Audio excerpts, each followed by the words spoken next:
Thanks to the choir. Wonderful job. I wish you'd sing that again before my tenure is up here. That was great. Wonderful. Been doing a series of sermons here on back to the basics. What are the basics of our faith? And we talked about believing in God, about who Jesus is, about what the church is supposed to be, about why we come together to worship. And today I'm going to conclude it with a sermon on ethics. The following Sunday, we will have our next Sunday, we will have our World Communion celebration here, so I will not be preaching. But for the remaining 3 Sundays of that month, October, I'm going to talk about spiritual crises. I think we all go through spiritual crises from time to time. Every minister I've ever known that was worth his or her salt had gone through at least one serious spiritual crisis. So I'm going to talk about 3 that I've gone through and hope that there will be something there that may help you in dealing with spiritual crises yourself. So that will be the agenda for next month. Scripture reading today is the Beatitudes from the first chapter of the first chapter of the Sermon on the Mount, which is chapter 5 in the Gospel of Matthew.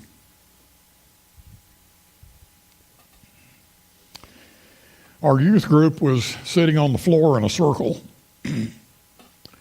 arguing about what's right and what's wrong. Is it wrong to drink a beer if you're underage? Is it wrong to smoke? Is it wrong to break the speed limit? Is it okay to make out with somebody if you don't go too far? Is it a sin to resist the draft in wartime? Is it a sin to copy somebody else's test paper when you're desperate and college admission is at stake? Is it wrong not to report somebody cheating? Is it wrong to lie about your age? Is it wrong to drive without a license? Is it okay to lie in order to protect somebody? Is it a sin to deceive your parents so they won't be disappointed in you? And then, of course, there's always the big question. What does the Bible say? When I was a teenager in the 1950s, we didn't know what a drug was. So most of us were not tempted on that one. There was no birth control pill either. So the fear of pregnancy had some effect on behavior. But most of the issues that we raised in that youth group seem utterly naive today. Why did we spend our time on those things? But times have changed, and ethical issues have changed. Actions that once horrified our parents are now just common behavior today, and nobody worries about it anymore. Moral standards have dropped so far we don't even think about them now. People in public life have engaged in actions that would have scandalized earlier generations. And even the conservative evangelical churches in the past who were so very, very certain about what Christian behavior should be are ready to accept the absence of morality now. I hope I'm wrong about it, but I have a general impression that churches have given up preaching about ethics. Seems to be a hopeless cause. We have a whole new world of ethical issues before us today that my youth group could not possibly anticipate. Cloning, for one. Genetic manipulation, for another. Medical ethics is a growing field. Do we continue a suffering life when there is no hope? Do we try expensive therapies when the odds are against their working very well?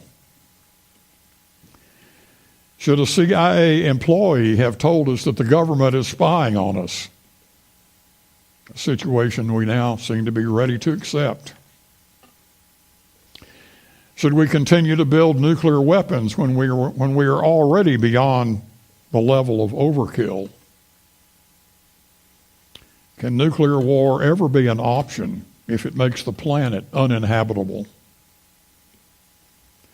Should we be free to ignore climate change and its possible causes?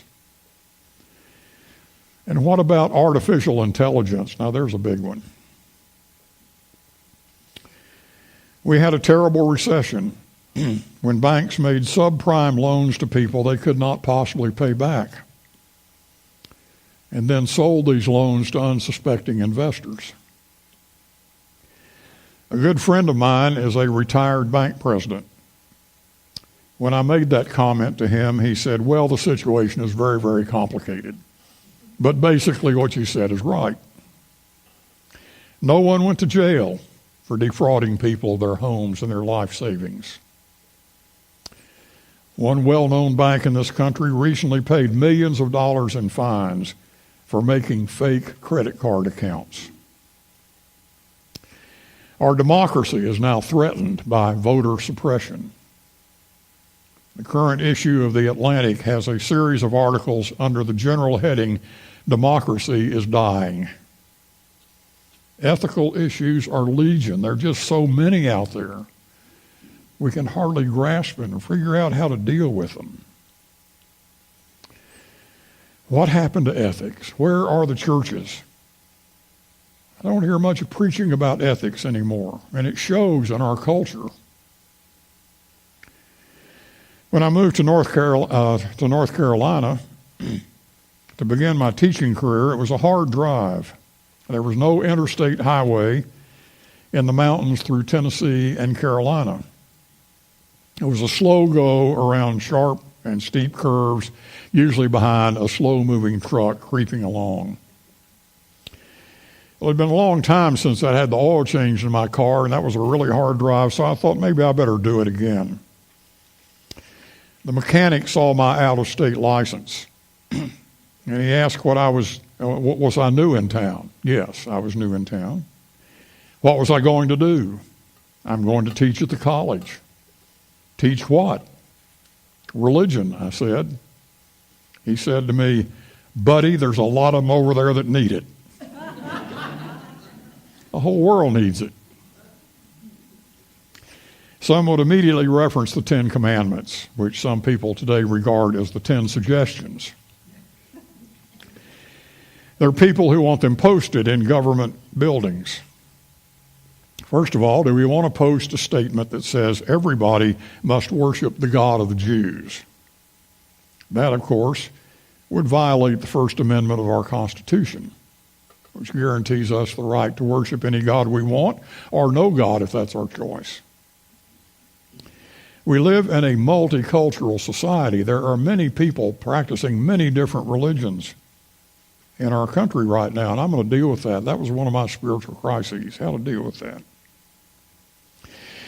In Indiana, we had a Hindu family that lived next door to us. Lovely family, just a beautiful little girl. The wife's father was a Hindu priest. When she found I was a minister, she thought I was really something special.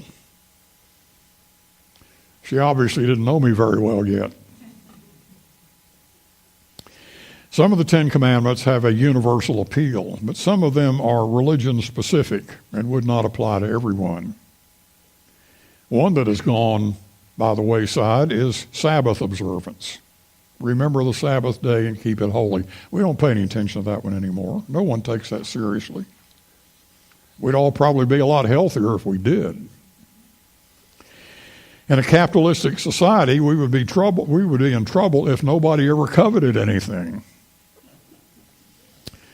A prohibition against worshiping graven images seems pretty irrelevant, but there may be some people in the world that do it, and it's their privilege. It's generally good to honor parents, unless, of course, they happen to be drug dealers, hired killers, spouse and child abusers, or participate in a host of other unfortunate occupations. It's certainly good not to kill, steal, commit adultery, or bear false witness against someone. The prohibition of taking the Lord's name in vain has also gone out the window. OMG. We hear it all the time. Just following the rules is not an adequate way to go. Jesus told us that it's not a sufficient ethic, and he expanded on them all the time. The way to decide an ethical question is not the way our youth group tried to do it. Basically, we were trying to figure out what we could get away with. If the Bible didn't say anything about a particular issue, we thought we were okay. We were safe.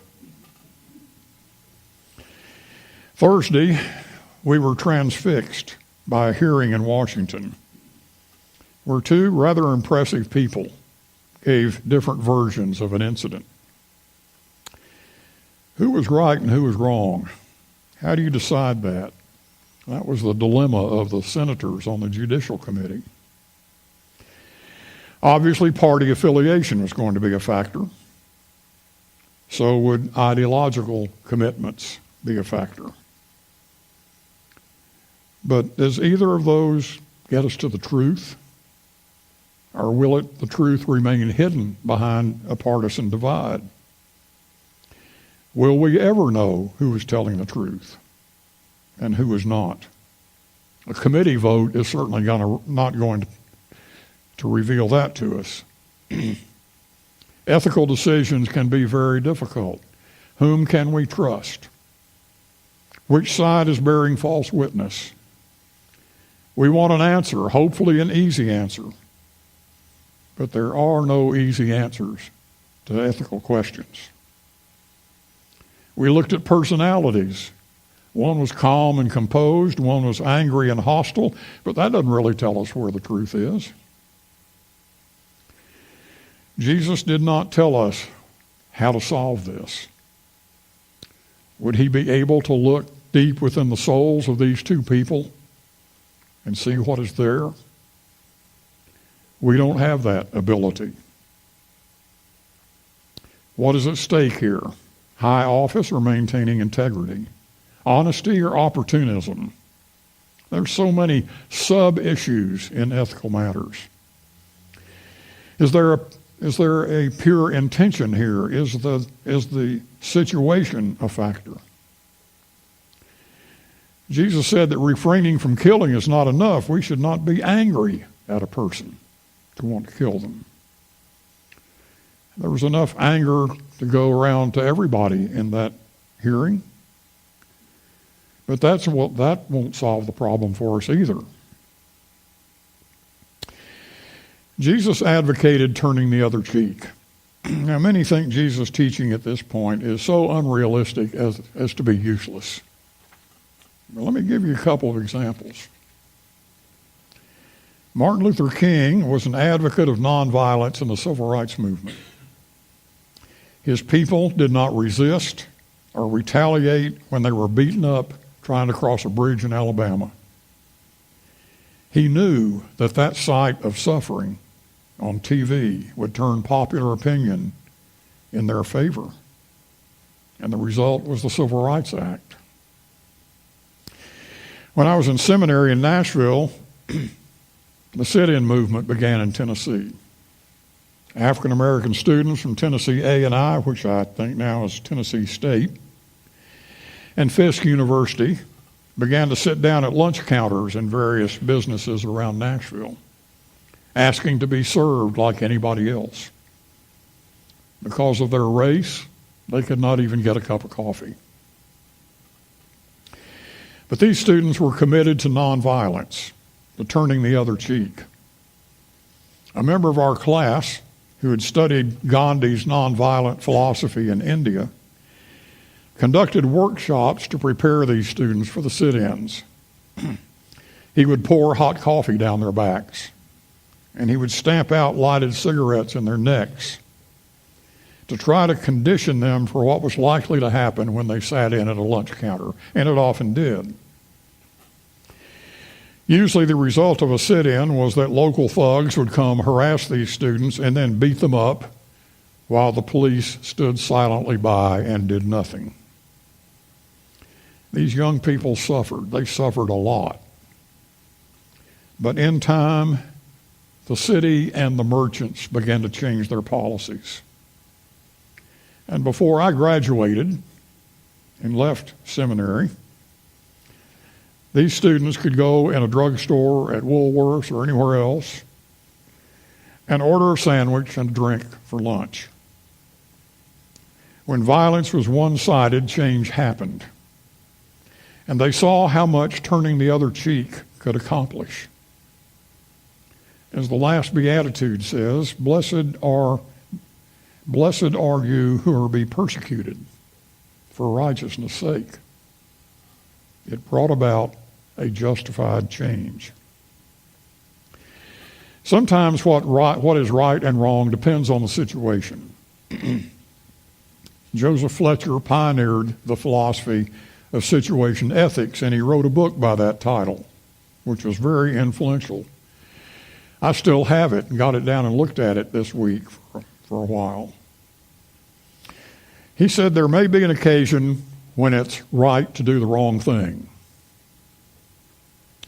And in this book, he tells about a German family that was split up during World War II. The father was in one place, the children were scattered in a variety of other places, and the wife was in a Russian prison camp. How was he going to get them back together? After much searching, the father managed to find the children and reunite them. But the only way the Russians would let his wife out of that prison was if she became pregnant. They did not want another mouth to feed. So she made an arrangement with a prison guard, and she became pregnant, and she was released. And the family was finally back together again. The child that was born in that situation was held in high honor because it made the reunification of that family possible. Did she commit a sin? She violated one of the 10 Commandments. Fletcher said that in this kind of situation, no, she did not commit a sin. There was a greater good that came out of it. What is the greater good for the Judiciary Committee? And for that matter, the country? That may be hard to discern in ethical decision-making, but it should be a factor. Ethics is a very complicated business, and we live in a very complicated world. It's critically important that children be taught ethics and morality. They need to learn how to live in an ethical way. As the man said, there are a lot of them over there that need it. One summer, I wanted to attend a seminar at the University of North Carolina on the monastic life in the 12th century. Now, how is that for an obscure topic? That doesn't excite many people. But it was led by one of the leading experts in the world on that subject, and it was a wonderful experience. And during those 6 weeks, as I sat in that seminar and listened to his presentations and the conversation of the other people in the seminar, I thought I was pretty close to heaven. But, it doesn't take a whole lot to turn me on. I learned a tremendous amount from that professor, and by the way, he was a wonderful person. When I applied for that seminar, I had to propose a research project that I would work on during the seminar and would write a paper to present to the group at the end of our time together. You've heard me reference St. Bernard of Clairvaux, and I'll probably reference him again. I've studied him a lot. So I decided to study his ethics. What were his ethical principles? And I found out that for him, the ethical standard was the intention of the act. What do you intend by what you are about to do? The intention determined the quality of the ethical decision. As I thought about preparing this sermon, I wrestled with what the scripture reading should be. I could have used the 10 Commandments. It'd be good to refresh our memory on those.